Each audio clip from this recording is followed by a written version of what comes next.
es una de las mejores materias que hay, o sea, uno aprende tanto con la cirugía y es bonita porque es algo que uno va metiéndole, que se va dando cuenta. Lo único, lo malo de la cirugía, si lo podamos llamar así, es que hay que estudiar bastante. Sin embargo, es una de las materias, es de lo mejor, pues, ¿verdad? Para mí. Yo sé que quizás a algunos les gusta más la prostodoncia, más la prótesis fija y todo eso, pero la cirugía para mí es la mamá, igual que periodoncia. Aunque no mucho me gusta perio, pero igual la periodoncia es la madre de las ciencias de la odontología. De periodoncia dependen muchas y tantas cosas, ¿verdad? Así que los invito otra vez, ¿verdad? No me voy a aburrir de decirles, hagan que es bonito este libro de Malamedia, es tan bonito y es bien entendible, igual que Hub. Hub habla de las exodoncias abiertas, Cosmeday también, o sea, Castellano Suárez habla de las enfermedades sistémicamente aceptables. Ya van a ver que es tan chivo eso, bonito, bonito. Y ustedes, lo único que yo sé que a veces ustedes andan en otras cosas que quieren vivir la vida muy bien y está bueno. Yo no digo que no, yo también fui bicho y todavía yo me divierto y todo, pero cuando es de meterle, jóvenes, es de meterle. Ahorita tenemos estos meses para meterle con ganas, ¿verdad? Estudiar todos los días. Acuérdense que de esto es lo que vamos a comer, de lo que van a comer ustedes. Entonces es necesario poner un poquito de nuestra parte. Yo sé que también sienten pesado, porque sí son temas áridos y pesados, pues, que para mí serían temas de 6 horas. De hecho, estaba hablando ahora con el doctor Vargas y le decía yo que yo quisiera que fuera cirugía 1 y cirugía 2 en la preclínica. Es tanto que hablar en cuanto a cirugía bucal que vea que uno pucheca.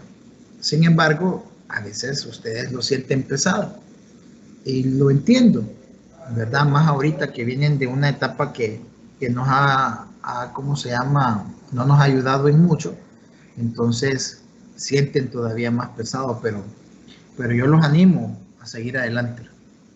Ok, entonces nos habíamos quedado en las indicaciones de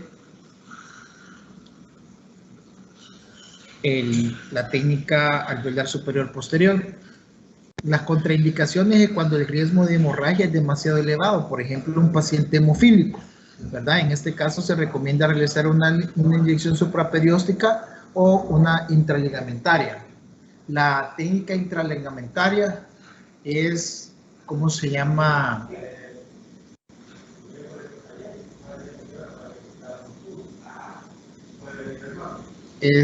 ¿Cómo se llama? La técnica intraligamentaria no en todos los pacientes. De hecho, en pacientes hipertensos y que padezcan de alguna enfermedad del corazón, no se deben de realizar esta técnica intraligamentaria. Las ventajas es una técnica traumática. ¿Por qué? Porque ahí no es muy doloroso. Entrar ahí no es muy doloroso en la mucosa porque es una mucosa bastante móvil, lo que hace que nosotros no podamos, se hace más fácil. Entonces, cuando el anestésico se deposita en un área relativamente extensa de tejido blando, dice, no se produce contacto con el hueso, no estoy tocando periósteo. Cuando ustedes tocan periósteo es cuando duele. La tasa de éxito es elevada, tiene mayor del 95%, se requiere un número pequeño de inyecciones, una inyección en comparación con las 3 de las infiltraciones, se reduce el volumen total de la solución anestésica local administrada, el volumen equivalente de la solución anestésica necesaria para 3 inyecciones supraperiósticas de 1.8 ml. Cada cartucho trae, los que nosotros utilizamos aquí en El Salvador, trae 1.8 ml. En Estados Unidos y algunos países de Europa hay cartuchos de anestésicos que tienen 1.7 ml. El que nosotros utilizamos es de 1.8. Las complicaciones, miren, este es un hematoma. No encontré un hematoma del nervio alveolar superior posterior, pero ya este es un hematoma. Lo primero que hace cuando se da el hematoma es una inflamación. Es lo primero, en el momento se inflama pero grande. Entonces, este se produce con frecuencia si se introduce la aguja demasiado posterior en el plexo venoso pterigoideo, lo que les estaba hablando. Además, puede perforarse la arteria maxilar interna. El uso de una aguja corta disminuye el riesgo de perforar el plexo pterigoideo, pero algunas veces las agujas cortas, lo que ya me preguntaban anteriormente, no llegan hasta donde yo quiero que lleguen. Por lo tanto, nosotros debemos utilizar agujas largas. ¿Qué es lo que hay que hacer para evitar este problema? Aspirar, aspirar. Eso es algo que tiene que haber. Aspiración. En pocos minutos se produce un hematoma intraoral visible que suele observarse en los tejidos bucales de la región mandibular, porque baja. Sin embargo, también se da una inflamación. Si en dado caso, eso se lo voy a, es el tratamiento de la complicación hematoma. Si en dado caso, el primer tratamiento que debe de realizarse para un hematoma o el tratamiento inmediato para el hematoma es apretar en el área donde he colocado mi anestésico y apretar por lo menos unos 5 minutos. Después de eso, hay que conseguir hielo y se pone torundas de hielo en el momento. Esos son los primeros, el primer tratamiento, el tratamiento. Eso lo voy a preguntar en el examen y no está aquí escrito. Así no vayan a decir que no pregunto las cosas que no digo en la clase. Entonces, el tratamiento inmediato para el hematoma es hacer presión sobre el área donde se ha colocado el anestésico local por 5 minutos. Luego de eso, empiezo traigo hielo y lo pongo en una manta o en una toalla y se lo pongo a mi paciente. Dejo el hielo por 10 minutos y descanso 20. Vuelvo a los 10 minutos y descanso 20. Ojo lo que les estoy diciendo, eso no aparece aquí escrito, me estoy adelantando. Así que no vayan a decir que lo que no digo en la clase lo estoy preguntando. Estoy preguntando las cosas de la clase y si les pregunto, esto no aparece aquí, pero se los estoy diciendo. En pocos minutos igual se produce un hematoma intraoral visible. Si algunas veces puede hacer que se vea intraoral, algunas veces no se mira, sino que se inflama de repente. No existe ningún área intrabucal de fácil acceso donde aplicar la presión para detener la hemorragia, porque la hemorragia es interna, ¿verdad? No sabemos. Entonces, o si no se ha dado hemorragia o se ha dado hemorragia. La hemorragia continúa hasta que la presión de la sangre extravascular sea igual o superior a la de la sangre intravascular. Ajá, Pablo Andrés, ¿qué pasó? Tengo una pequeña duda, doctor.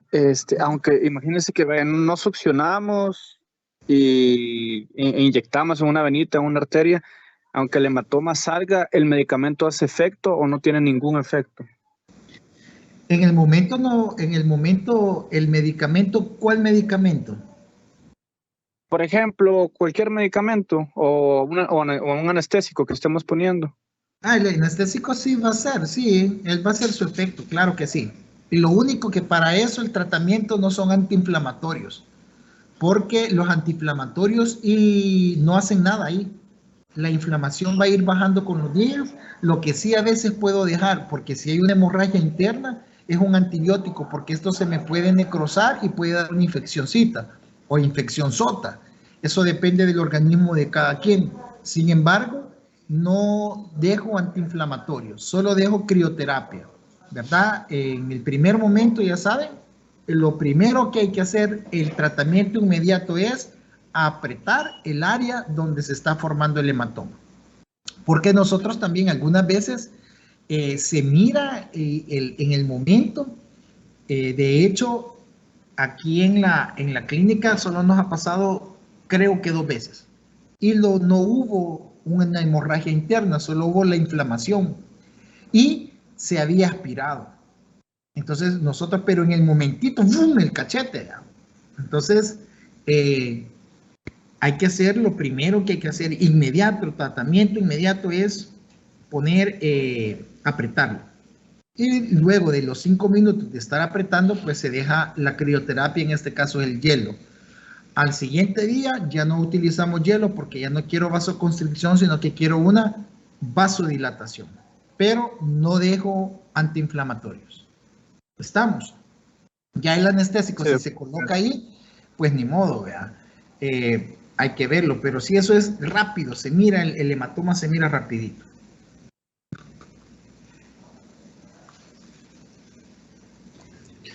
Doctor. Ajá, ¿qué pasó, Luis?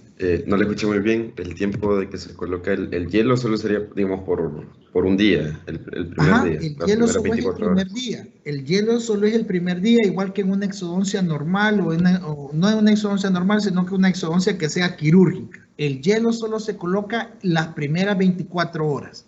A partir del segundo día postoperatorio ya no ocupo hielo, sino que ocupo calor.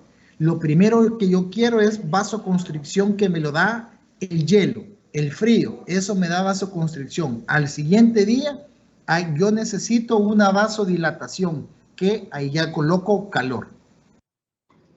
Y siempre colocarlo de esta manera. 10 minutos, el hielo o el calor, y esperar 20. Y eso se hace todo el día. Ok, sí, gracias.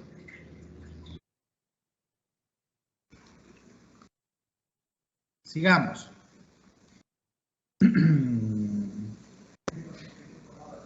El bloqueo del nervio alveolar superior medio es el nervio alveolar superior medio. Miren, se encuentra, lo que yo les decía, se encuentra presente en tan solo el 28% de la población, lo que limita la utilidad clínica de este bloqueo. Obviamente nosotros no sabemos algunas veces si hay una molestia de los premolares, del área donde yo voy a trabajar, entonces ya sabemos que podríamos estar en la población que sería el, ¿cuánto? Sería el 72% de ¿cómo se llama? El 72% de la población que no tenemos el alveolar superior medio. Sin embargo, cuando el nervio alveolar, el anterior, no logra la anestesia pulpar distal a los caninos maxilares, el bloqueo del nervio alveolar superior medio está indicado para realizar procedimientos en los premolares y en la raíz mesiobucal del primer molar maxilar. La tasa del éxito del bloqueo del nervio alveolar superior medio es elevada. Sí, aunque tenga todas estas características, pero yo voy a trabajar acá. Por eso vean esta parte amarillita.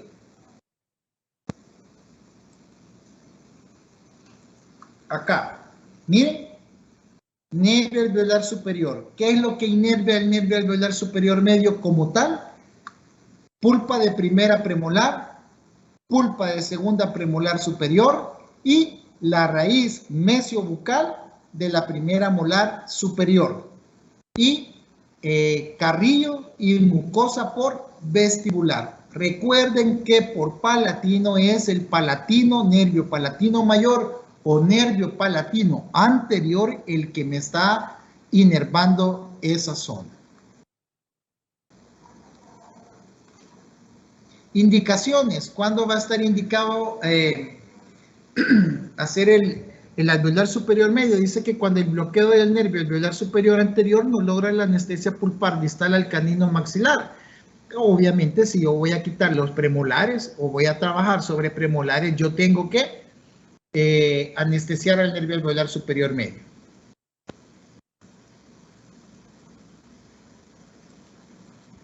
Las contraindicaciones. Las contraindicaciones es cuando hay una infección, ¿verdad?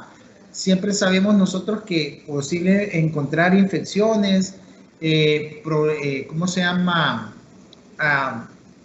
En la inflamación, todos los componentes químicos de la inflamación en el punto de inyección, en el área de la inyección, en la zona donde haya de depositarse el fármaco. Cuando el nervio alveolar superior medio no existe, la inervación es realizada por el nervio alveolar superior anterior. Los ramos del asa que inervan los premolares y la raíz mesiobucal del primer molar pueden anestesiarse por medio de la técnica del bloqueo del nervio alveolar superior medio. ¿Qué quiere decir esto? En pocas palabras, si el nervio no existe, nosotros no lo vamos a saber. Sin embargo, cuando nosotros queremos anestesiar como tal, vamos a anestesiar al nervio alveolar superior anterior,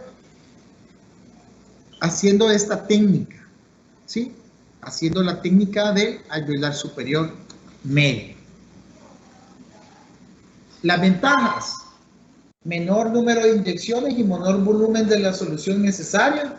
Inconvenientes, pues no hay ninguno, ¿verdad? Miren, el nervio alveolar superior anterior, el nervio alveolar superior medio, ¿ah? Que están aquí, que va, y el nervio alveolar superior posterior. Siempre digan, por ejemplo, si yo les pregunto, ¿qué nervio inerva a la pieza 2.7? Nervio alveolar superior posterior izquierdo. Si yo les pregunto, ¿quién inerva al 1.4? Nervio alveolar superior medio derecho. Sean, a la hora del examen, contesten de esa manera, porque si no, el punto va a estar mal. ¿Verdad? Eso yo le digo con nombre y apellido.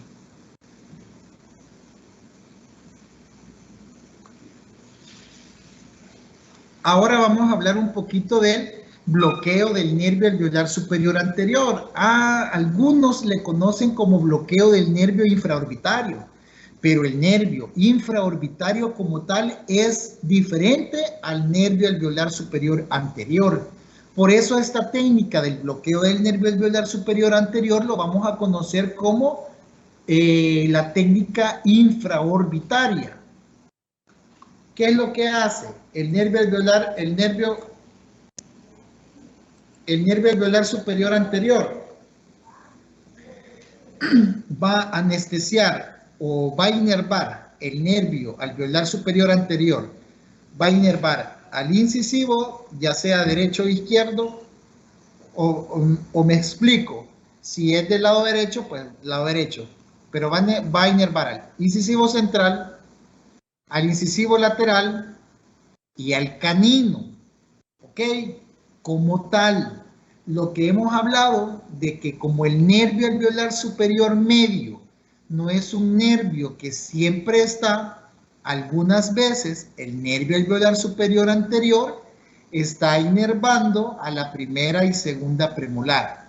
Pero para que quedemos claros a la hora del examen, el nervio alveolar superior anterior, si yo les pregunto, ¿a quién va a inervar? Al pulpa de incisivo central, pulpa de incisivo lateral y pulpa de canino, mucosa por vestibular y labio. ¿Ok? Ahora, si yo les pregunto, ¿qué inerva el nervio alveolar superior anterior? Entonces ustedes van a decir, el medio, perdón, a la primera premolar y segunda premolar. Aquí podemos ver que si lo que nos dice que si esto es inconstante, que si solo el 28% de la población, acuérdense que estos son libros gringos, están hechos con personas de otro país, pues casi la mayoría son estadounidenses o canadienses. En América Latina tenemos otras estructuras. Tampoco habría que hacer ¿cómo se llama? Algo sobre lo de nosotros. Entonces, si esto no está, entonces el nervio alveolar superior anterior me está inervando a los anteriores junto con los premolares. ¿Estamos? ¿Me doy a entender, jóvenes, con eso? Sí, doctor. Sí, doctor.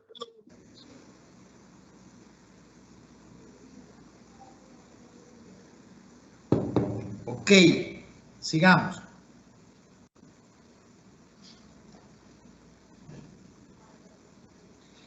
¿Cómo se llama la técnica? Yo les puedo preguntar, ¿cómo se llama la técnica para realizar el bloqueo del nervio alveolar superior anterior, ¿cómo se llama?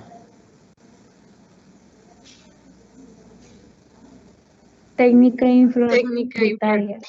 Técnica infraorbitaria. No quiere decir que yo voy a estar haciendo la... Por esto, miren, aquí veamos este acá. Aquí viene el alveolar, este es el, ¿cómo se llama? El nervio maxilar, ¿verdad? Aquí se separa con su rama posterior, superior, con la rama media y con la rama anterior, pero este sigue su trayecto y viene a emerger como nervio infraorbitario. El nervio infraorbitario ya me da inervación a otras estructuras. ¿Estamos? Esto es como las partes terminales, ¿ok? Aquí solo es tejido blando, ala de la nariz, parte del párpado inferior, esta zona me está inervando.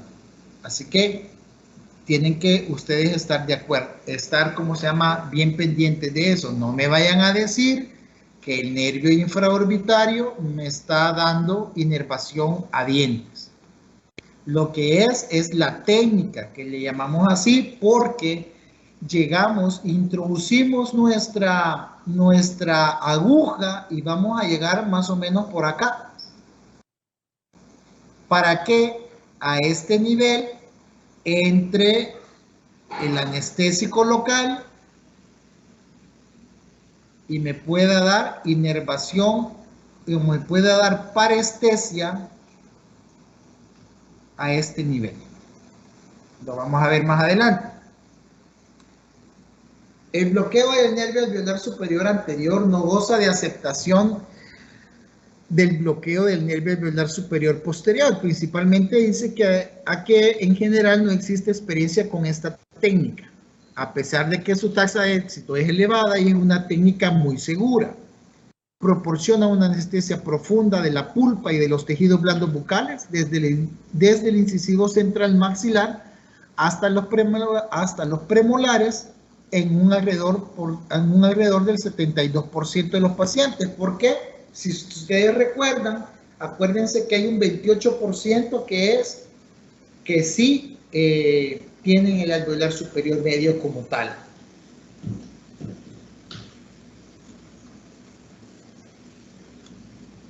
Otros términos empleados, también se le llama bloqueo del nervio infraorbitario, pero ya les dije yo que no, técnicamente el bloqueo del nervio infraorbitario, anestesia, miren, los tejidos blandos de la porción anterior de la cara, no los dientes ni las partes blandas intraorales ni las partes duras, por lo que no es apropiado denominar el bloqueo del alveolar superior anterior como el bloqueo del nervio infraorbitario.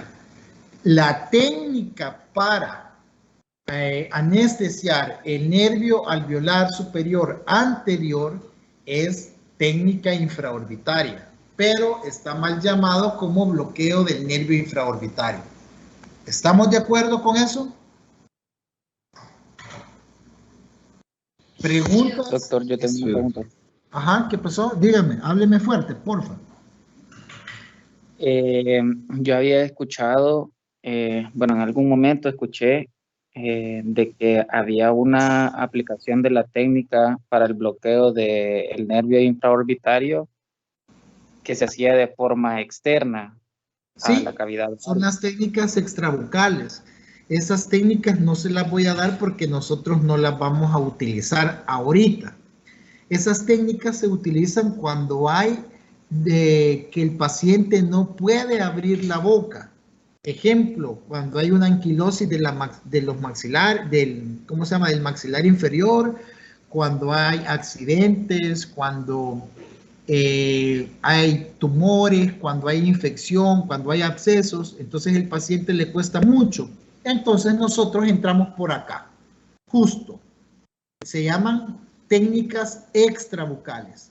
Podemos hacer la técnica extrabucal de este nervio, del alveolar superior, anterior, medio y posterior. Introducimos la aguja por el foramen infraorbitario y entramos. Esa es una técnica extrabucal y sí existe, solo que hay ciertas situaciones donde nosotros las podemos utilizar y otras no. Y también otra extrabucal que podemos hacer es la técnica del dentario inferior, que es extrabucal. Vamos metiendo o se introduce la aguja por la extrabucal a nivel del ángulo de la mandíbula. Se puede hacer, claro que sí.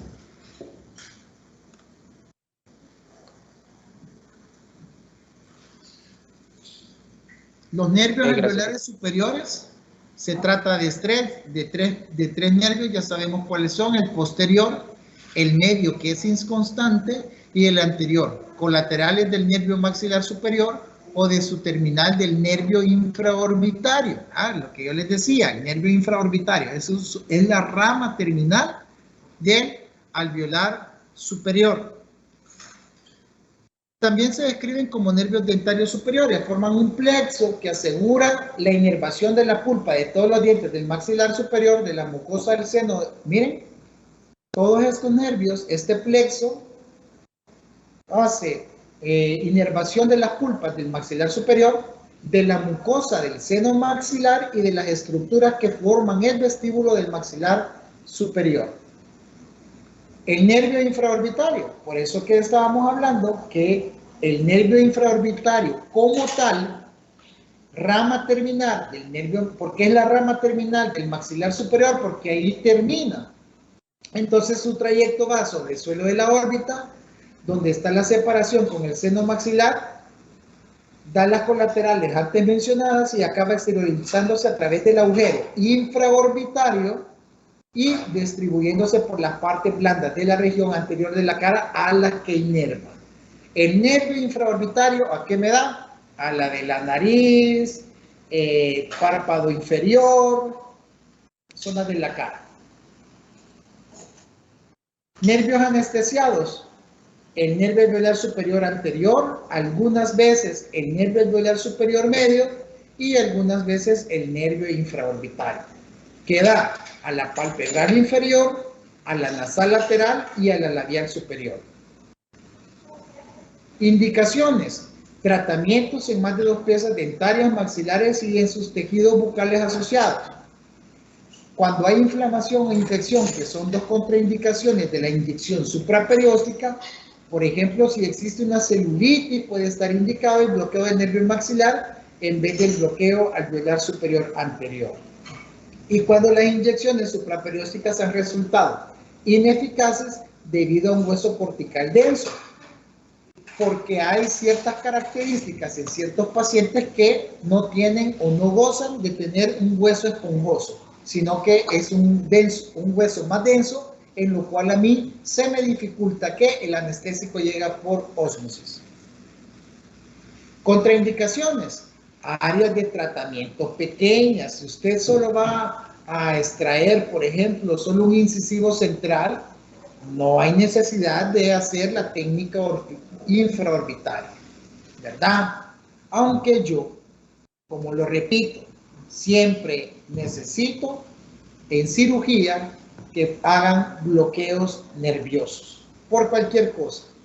Con esta técnica no se consigue obtener una hemostasia adecuada de áreas localizadas. ¿Por qué? Porque como yo estoy yo estoy haciendo ¿cómo se llama? La anestesia justo del bloqueo nervioso.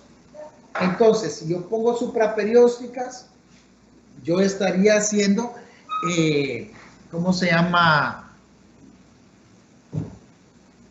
Lo que le voy a decir, el vasoconstrictor de los anestésicos locales me hace que ahí en esa zona haya bastante hemostasia. Si yo no estoy haciendo esa técnica, yo he entrado, me voy a pasar, no sé si está por acá, aquí. Si yo he entrado a este nivel, no es que entre, sino que yo dejo la aguja a este nivel creyendo que está a este nivel. Entonces, ¿qué va a pasar? Pues aquí no va a haber hemostasia mucha para esta zona, porque el vasoconstrictor que yo coloque aquí, que va dentro del anestésico local, entonces eso me va a dar una hemostasia. Pero si yo hago mi bloqueo aquí, puede ser que esta técnica tenga bastante sangramiento. Ventajas. Es una técnica bastante simple, bastante segura, porque se reduce el volumen de solución anestésica requerida, y así estar dando a cada rato pinchones para lograr un efecto anestésico. Sin embargo, en esta técnica es la otra donde yo tengo que aspirar. Siempre hay que aspirar, jóvenes. En esta técnica es otra que yo también sugiero aspirar. ¿Cómo vamos a hacer? Cosme Guide, si se van a las técnicas anestésicas en Cosme Guide, lo van a encontrar en la página 155. De ahí en adelante están todas las técnicas anestésicas en el libro de cirugía bucal de Cosme Guide. Pues ¿qué es lo que pasa? Dice que nosotros debemos de poner a nuestro paciente viendo hacia el frente. Y ahí nos guiamos por la línea interpupilar.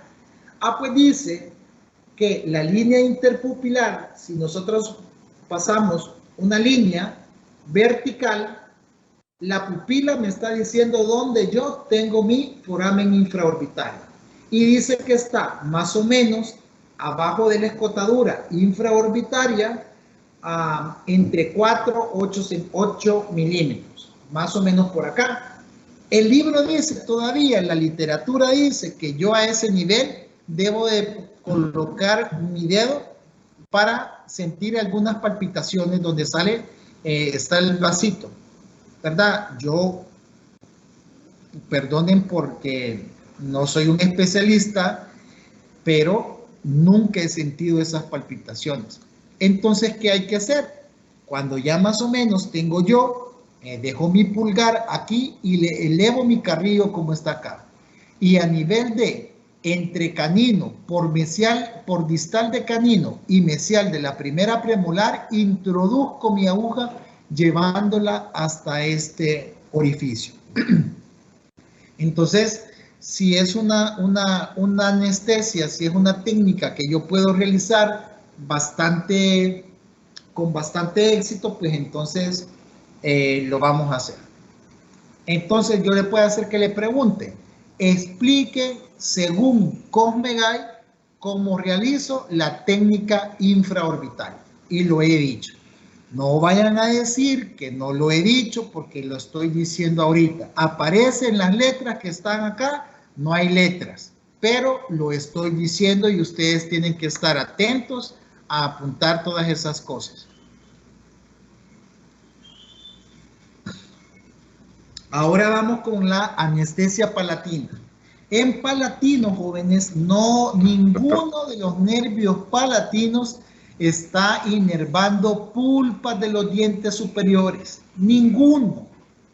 Los nervios palatinos están inervando todo el paladar, tejido blando del paladar y hueso.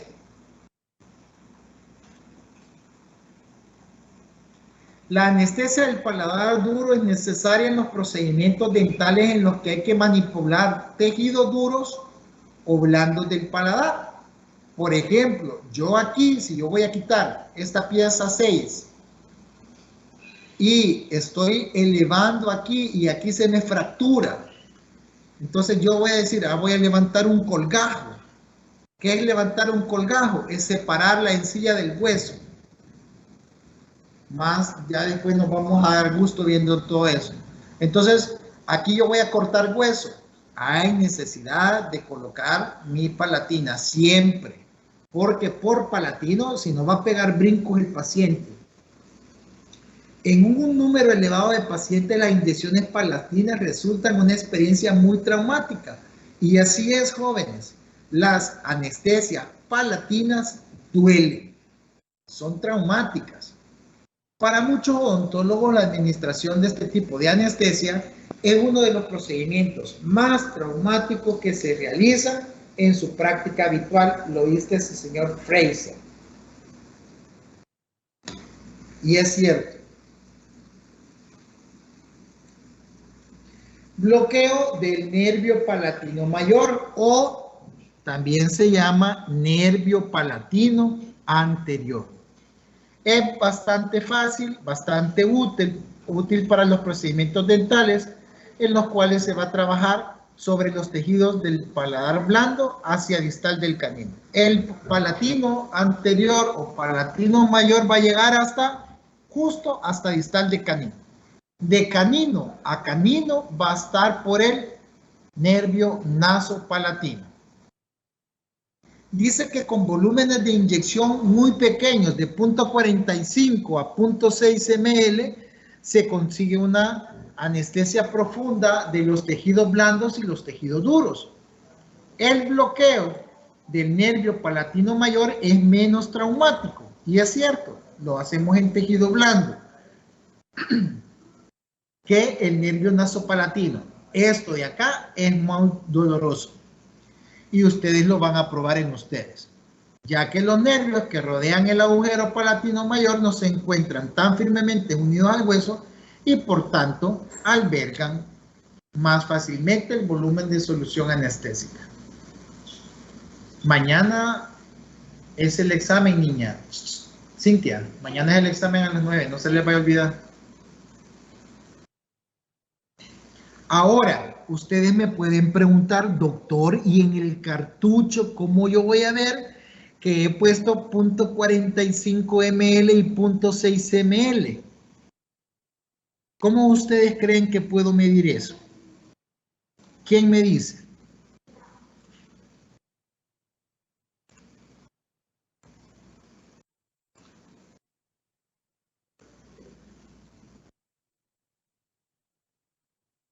Vamos a ver, Adonis, ¿cómo crees que yo voy a estar poniendo 0.6? ¿Cómo voy a estar poniendo 0.6 o 0.45 ml?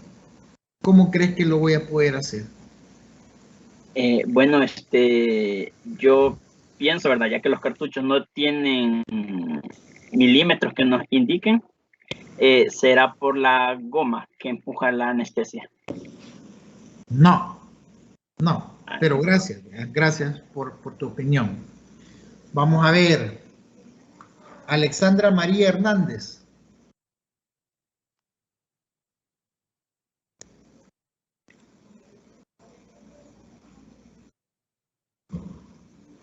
Alexandra. Hola. Ajá. ¿Se escucha? Alexandra. Sí, le escucho perfectamente. Quizás cuando aspiramos el aire que, como hacíamos, no sé si también se aplica ahí, cuando hacíamos la técnica del deltoide, que aspiramos aire y la cantidad del aire que aspiramos es la misma cantidad de solución que se aplica. Ok, le agradezco, pero no. Vamos a ver. Franklin, Ezequiel, decime, Ezequiel, ¿cómo creerías tú que podríamos medir esa cantidad de anestésico local? Creo que en principal sabiendo cuánto es que tiene el cartucho. El cartucho tiene 1.8 ml. Creo que de ahí tendríamos que saber irlo midiendo. Bueno, saber si lleva 1.8, saber que, digamos, Si al menos la mitad. Ajá. Okay, va. Gabriela Salguero, dígame, ¿cómo creería usted que podríamos hacer?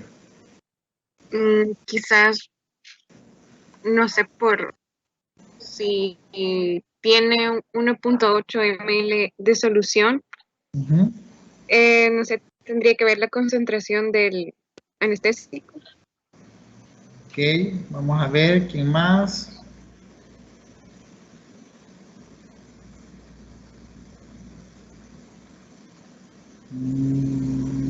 Karina Arely Batres. Sí, doctor. Ajá. ¿Cómo usted lo haría? Yo pienso que quizás midiendo el cartucho, doctor, y eso. Va, chivísimo. Va, está bien, todas las preguntas, todas las respuestas tienen lógica, ¿ok? Pero no lo vamos a hacer así. Les voy a dar el tip. Y eso no aparece en el libro. No vayan a decir que hago preguntas que no se lo estoy diciendo, ¿verdad? Entonces, ¿cómo vamos a hacer?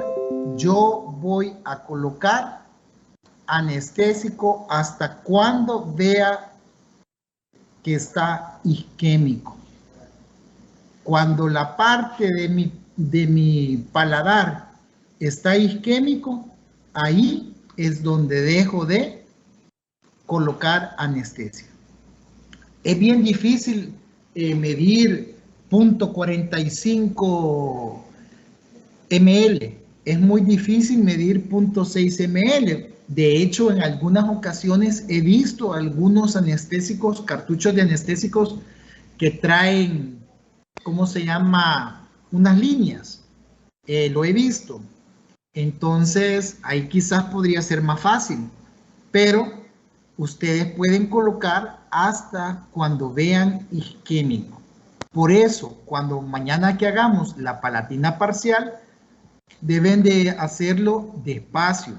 No tiene que ser con fuerza, porque si ustedes lo hacen con mucha fuerza, entonces va a necrosar el tejido. Se hacen como unas llagas, ¿sí? Y esas son bien dolorosas, súper dolorosas en el paladar. Entonces hay que dar antibiótico, hay que dar enjuagues de clorhexidina y todo lo demás.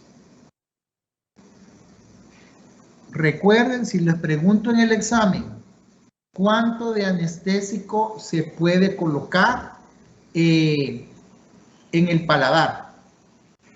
Ustedes ya van a saber la respuesta. No aparece escrito en las diapositivas, sino que yo se los estoy diciendo. No vayan a decir que no se los he dicho.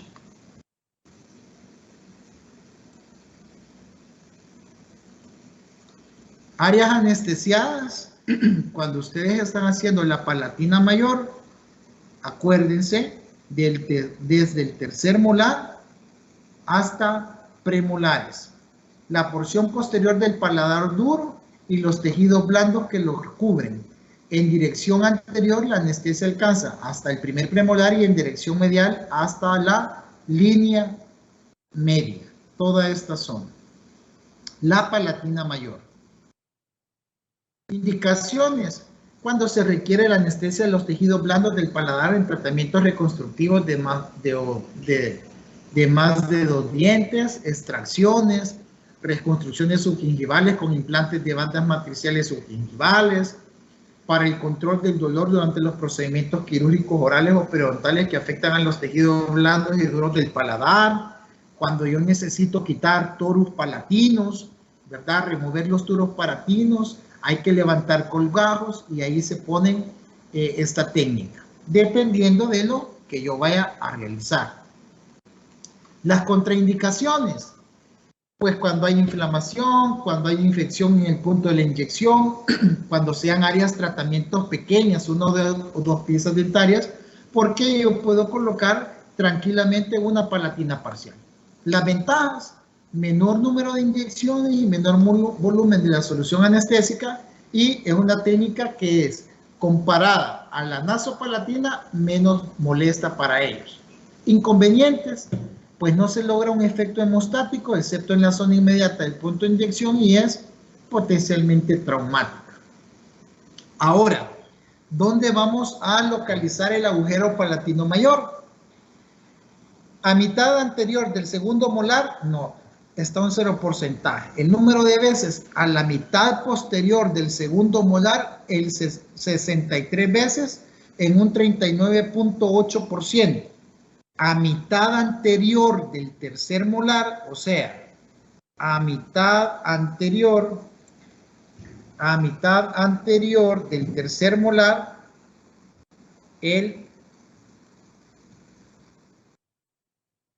a mitad anterior del tercer molar, ¿ok? Está en un 80 veces, que equivale a el 50%. Y a mitad posterior del tercer molar, 9.4, 9.5%.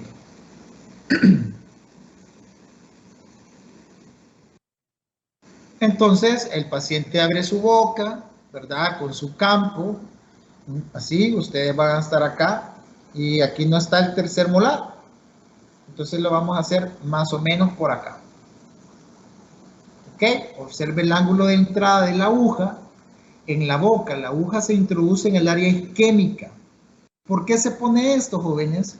Se aprieta para que esa isquemia hace que el punto de inyección o la inyección a ese nivel sea menos traumática.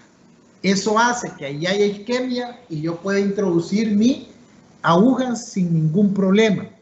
Se dice que de una sola vez voy colocando mi anestesia para que eso haga que haya una parestesia, haya ausencia del dolor por el anestésico y yo pueda entrar un poquito más al periósteo.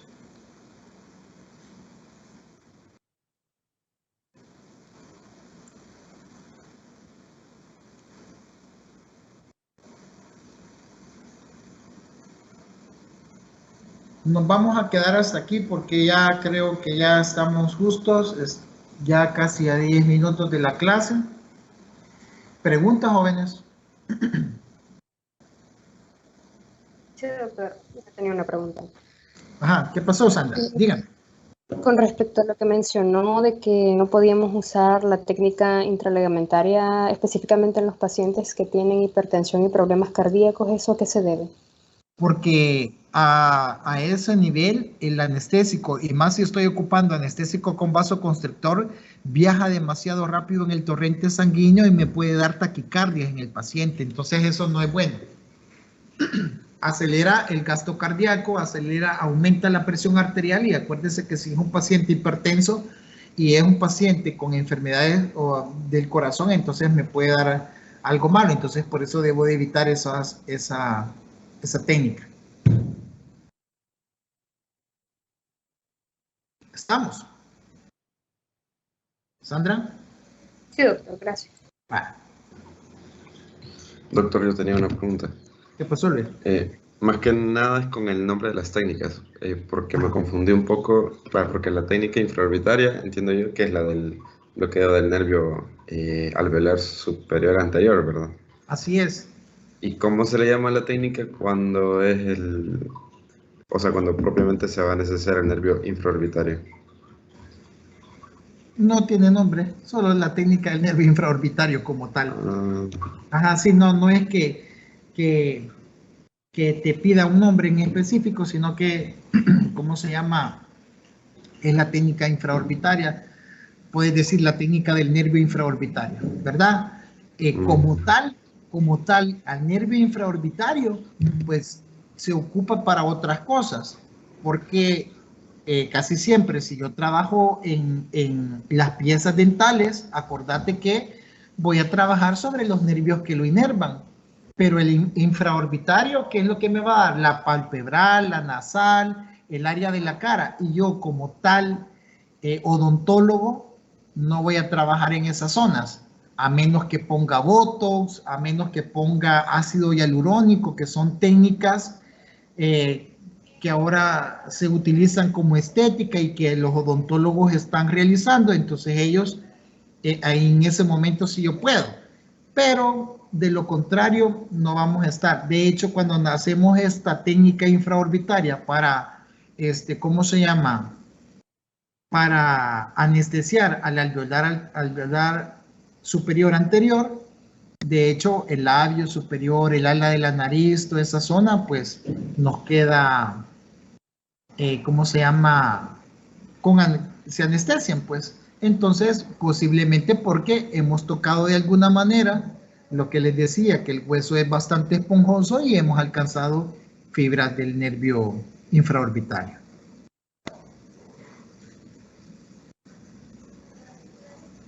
¿Estamos?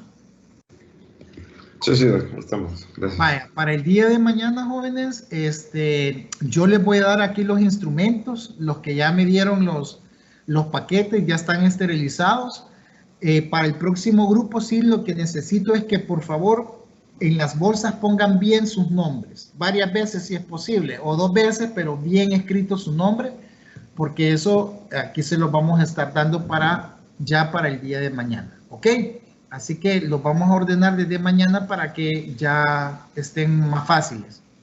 Siempre pónganse de acuerdo, ¿verdad? Los del grupo 1 y los del grupo 2 en cuanto a, en el grupo 1, tienen que estar a las 12 porque tenemos 10 minutos para hacer el corto, ¿verdad? Y, ¿cómo se llama? Otra cosa que les iba a decir es que de una sola vez todos van a entrar por el decanato, ¿verdad? Y van a salir por la clínica. Ya tengo el permiso de la doctora Chica y así no nos hacemos tanta buruca. Y otra cosa, el que se ponga entre pareja, ustedes se tienen que poner de acuerdo y ¿cómo se llama?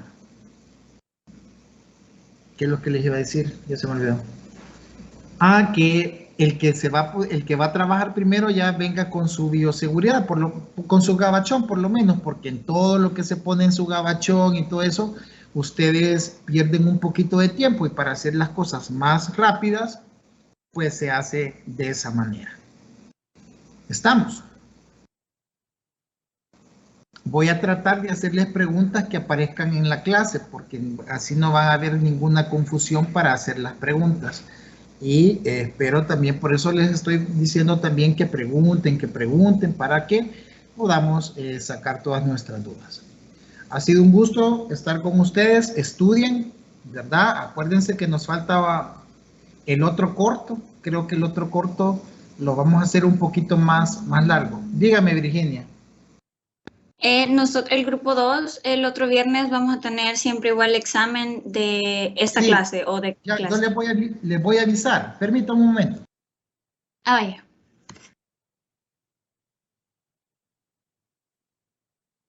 Doctor.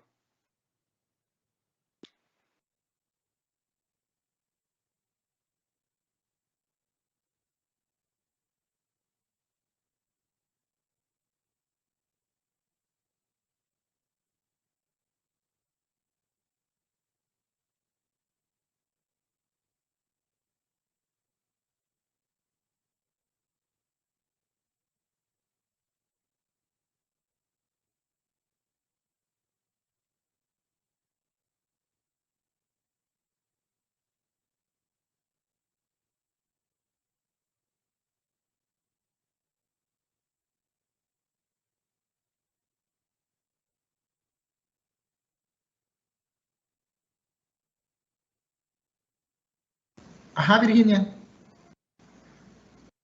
De que si en el laboratorio vamos a tener examen de esto o vamos a tener, si vamos a tener examen de que nos haga de algún capítulo o algo así o solo. Fíjense que vamos a hacer el próximo corto va a ser del nervio dental, del trigémino, para que vayan leyendo ya ese capítulo que les puse aquí en Teams y el capítulo número 11 que les he dejado ahora de Malamed, del que les dije al principio. De esos 2 capítulos van a ser.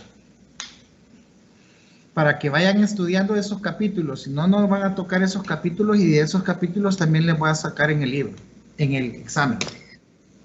Eso que acaba de mencionar son para el grupo 2, ¿verdad? El viernes.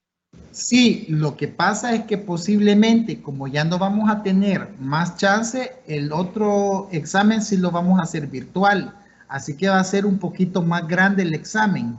Entonces, para que lo puedan hacer el grupo 1 y el grupo 2. Así que tienen que estudiar todos.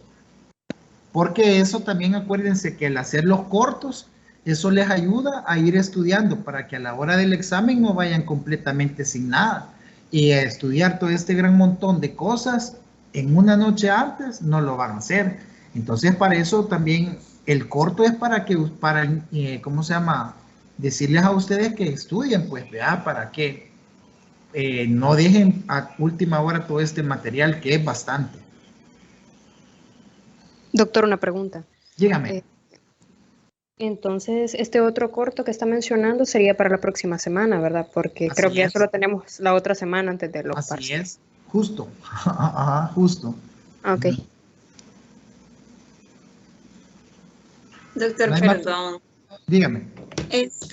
O sea, vaya, la otra semana los dos grupos tenemos examen del trigémino y el capítulo 11. Ajá. Entonces, en grupo 2, nosotros en el laboratorio no tendríamos. ¿Cómo no? Les voy a hacer de otros temas. No es que se han quitado el Nos va a corte. decir después. Ajá, así es. Ajá, porque por área se hacen 2 exámenes cortos, ¿verdad? De hecho, yo había pensado una cosa, pero lo voy a recapacitar bien. No les voy a hacer un corto y las notas de sus laboratorios para hacer la otra nota del corto. Pero el problema es que veo que si no lo hago de esa manera, ustedes no estudian. Dependiendo de cómo salgan el grupo del día de mañana, así voy a tomar la decisión y yo se lo voy a decir. Si el grupo de mañana me sale mejor en los exámenes cortos, entonces posiblemente voy a tomar las notas que hemos puesto de los laboratorios y esa va a ser la nota de las intermedias.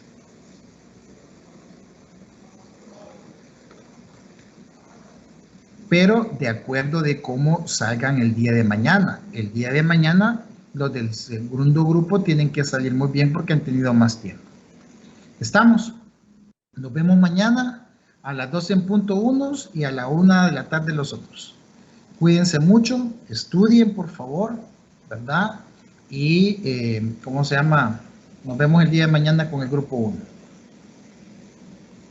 Gracias, doctor. Gracias, doctor. Nos vemos, buena tarde para todos. Gracias. Cuídense. Gracias. Gracias.